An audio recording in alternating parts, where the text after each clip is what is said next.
Bom dia, meus amados irmãos, que a graça e a paz que vem da parte do nosso bondoso Deus, da parte do nosso Senhor e Salvador Jesus Cristo, possa crescer e abundar em nossas vidas de forma que continuemos a crescer no conhecimento de Deus, onde nós teremos acesso à sua graça maravilhosa de forma ainda mais bela. Meus amados, essa semana estamos estudando sobre as últimas palavras de Paulo, as suas considerações finais no livro de Romanos. E ontem, no domingo, nós iniciamos essa lição.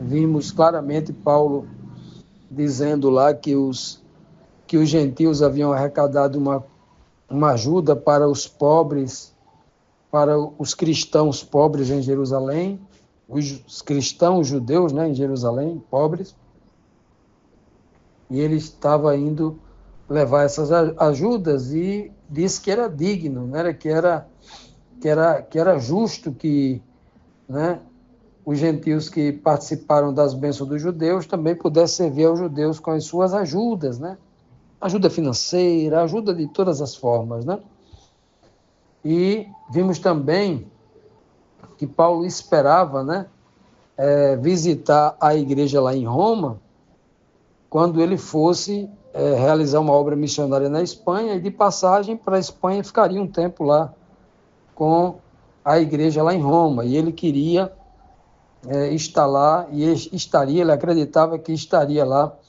na plenitude da bênção de Cristo, estariam lá realmente vivendo situações de plenitude, uma palavra muito usada pelo apóstolo Paulo e que se reflete claramente no seu testemunho, na sua pregação, no seu ministério.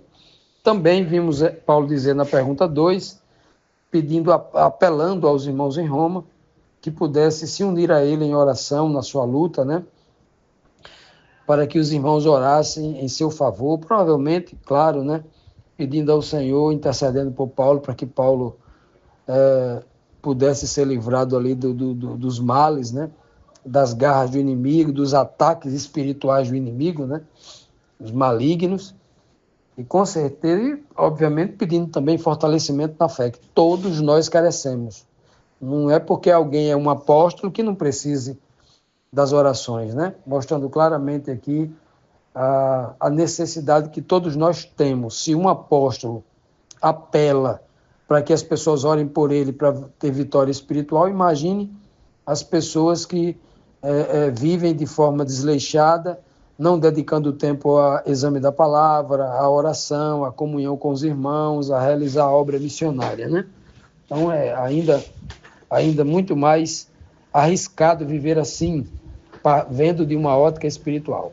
Portanto, hoje, na segunda-feira, na terceira pergunta, nós temos aqui um questionamento importante dentro dessas últimas as considerações finais que o apóstolo Paulo está fazendo à igreja de Roma.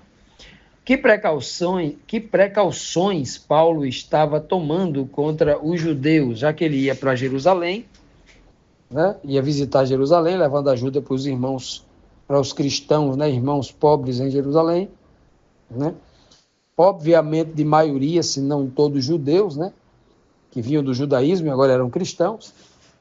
Então, Paulo, ele no verso anterior, ele pede que os irmãos de Roma orem. E agora ele vai dizer especificamente qual era a sua preocupação principal, qual era a sua precaução principal. Ele diz assim: orem para que eu esteja livre dos descrentes da Judéia, e que o meu serviço em Jerusalém seja aceitável aos santos. Veja que Paulo tinha uma preocupação, porque em Jerusalém era o centro, era o epicentro, era aonde a perseguição era mais ferrenha, aonde o calor era maior, o calor da perseguição era mais terrível, Foi a partir de lá que os apóstolos foram perseguidos, mortos, terrível. Principalmente com os alardes que vinham dos líderes judeus de Jerusalém, apresentando ao mundo que os apóstolos eram uma grande ameaça e que a religião aceita dos cristãos, né, que eles deram esse nome, né, era uma ameaça à liberdade de todos os reinos do mundo. Então, isso era terrível, né? E lá em Jerusalém tornou-se ali um lugar assim de extremo risco, né? Era área vermelha para os cristãos. E Paulo, veja que era tão preocupante ali a perseguição, que Paulo pede aos irmãos em Roma que orem por ele. Porque era uma grande ameaça visitar Jerusalém lá no primeiro século, na era dos apóstolos, devido ao ódio judaico, né? Os extremistas judeus eram terríveis. Ora, mataram Jesus Cristo sem fazer mal a ninguém, né? Curando o judeu, ajudando o povo, e eles fizeram aquilo com Cristo. E então Paulo diz assim, ore para que eu esteja livre dos descrentes. Veja que Paulo diz que aquele povo religioso, que tinha praticamente a Torá, os 5 livros decorados na mente, Paulo chama ele de descrentes. Aí imaginou? É por isso que até hoje, muitos judeus ortodoxos, né, e alguns judeus messiânicos têm muitas reservas contra o apóstolo Paulo, né? Para muitos, a quem eles chamam de Shaul, é um verdadeiro demônio. E Paulo realmente mostra claramente onde está o equívoco, né? Paulo é um homem espiritual e que traz à tona todo o problema da religiosidade. O que é a religiosidade? É quando o homem confia mais na sua religião e não quer abrir mão do seu status quo de religioso, as benesses que ele tem acesso por ser um religioso, as crenças, tradições e costumes que vão além das escrituras sagradas, mas se tornou prática da religião, da placa da sua igreja, da instituição civil religiosa que eles formaram, uma religião de homem, e esse se torna um problema. Então, em todas as épocas, do Gênesis ao Apocalipse, em todas as épocas onde nós temos registro, onde um povo se tornou uma instituição, onde uma cultura, né, se tornou mais forte do que a própria palavra de Deus, onde o homem passa a ser temido, onde o homem líder religioso passa a ser perseguidor da ordem de prisão e morte, em todas as épocas nós tivemos abuso e nós tivemos também a igreja caindo em apostasia, matando seus próprios irmãos, em todas as épocas. Só teve uma época onde um líder religioso dava uma ordem para matar o próprio irmão e não era desaprovado por Deus e o povo era livrado de entrar em apostasia. Era quando o povo de Israel, lá no passado, lá nos dias de Moisés, por exemplo, ele estava sobre uma teocracia, onde Deus era o próprio rei. E Deus dava ordem a um homem representante seu, como Moisés, como Josué, né? E aí sim, era aonde havia-se a justiça. Mas depois que o homem, que Israel escolheu para si um rei, os desmandos e as quedas começaram. Então, em todas as épocas, a Idade Média é um período de maior dificuldade em relação a isso, né? Então, todas, inclusive hoje, onde nós temos mais de 150 mil igrejas evangélicas cristãs no mundo, né? Instituições cristãs no mundo, nunca o mundo foi tão religioso e nunca o mundo foi esteve tão afastado da palavra de Deus, né? Costumes e tradições têm falado mais alto do que o sentido óbvio da palavra de Deus tem dito. Continuando, amados, vamos aqui para a 4ª pergunta, quando o questionamento nos diz assim: o que Paulo desejava ao visitar os irmãos em Roma? Lembremos que no verso anterior, Paulo pede oração porque estava apreensivo, estava cauteloso com a visita que ia fazer aos irmãos cristãos em Roma. Ele pede oração contra os descrentes, os judeus descrentes lá, né? Os descrentes são os judeus, né? Ou os falsos judeus que entravam no cristianismo, dizendo que tinha se convertido, mas estavam ali para espionar e para denunciar os passos dos apóstolos, né? Paulo vai denunciar, dizia que andou em companhia de falsos irmãos, né? Pode ser isso também. Paulo queria estar livre das mãos dele para poder trabalhar, né? E Paulo disse também, no final do verso anterior, que ele queria fazer uma obra agradável aos santos, uma obra em que os santos pudessem crescer na fé, se regozijar em Deus, né? Obviamente, agradar principalmente a Deus, né? Claro.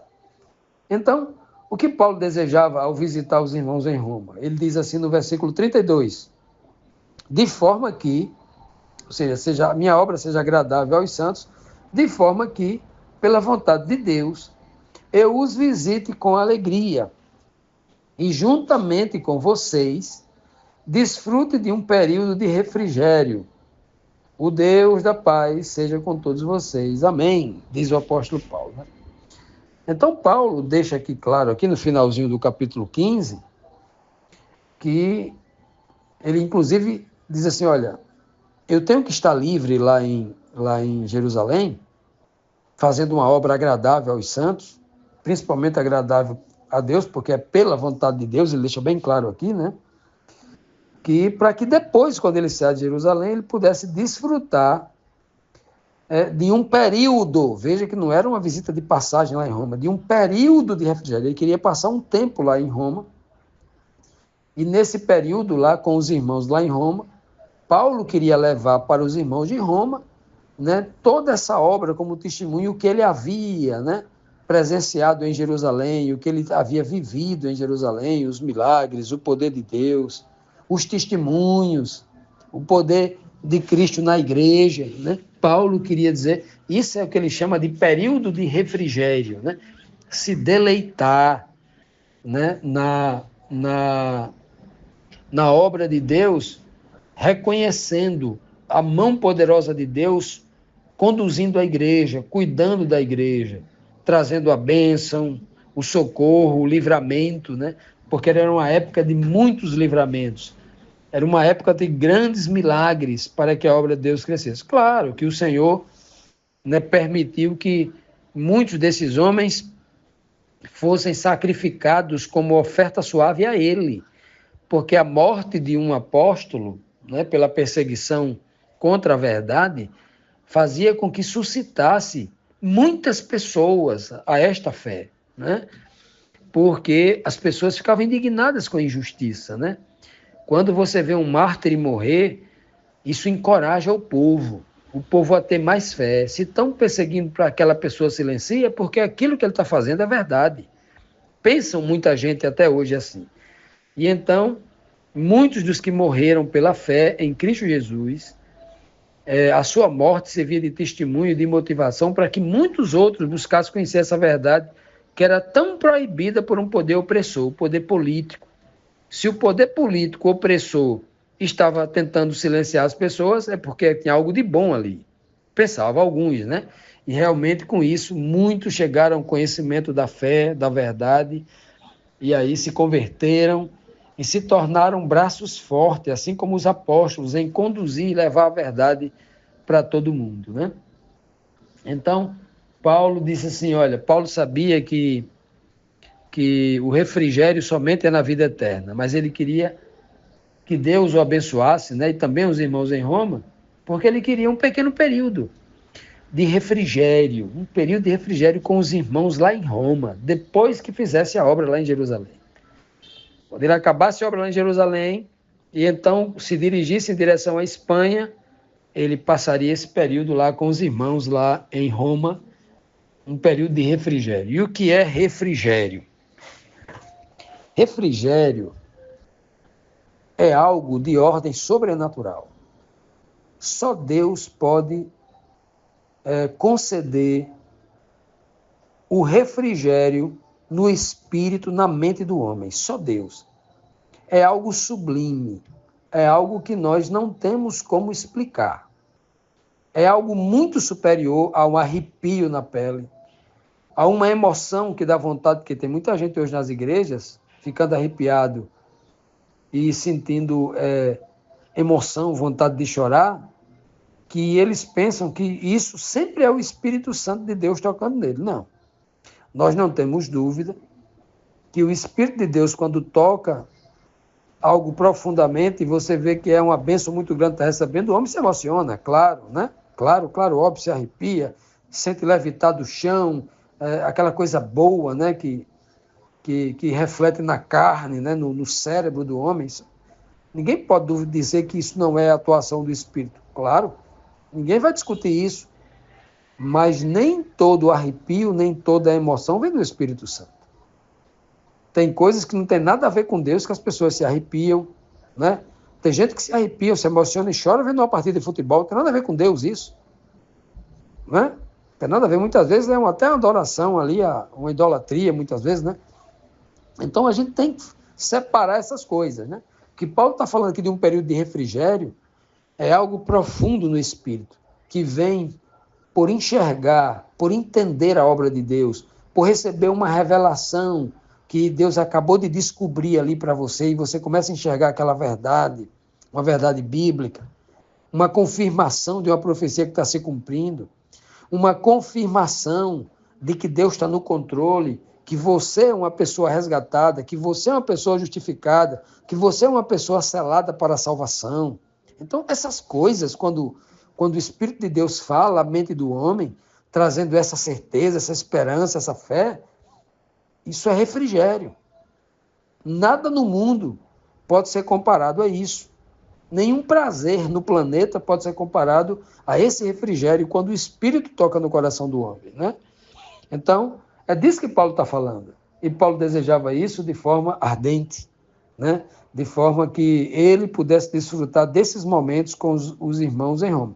E é o que nós também devemos buscar hoje, buscar também desfrutar de períodos de refrigério pelo conhecimento da palavra de Deus, pela comunhão com os irmãos, pelo toque do Espírito Santo de Deus no coração dos homens.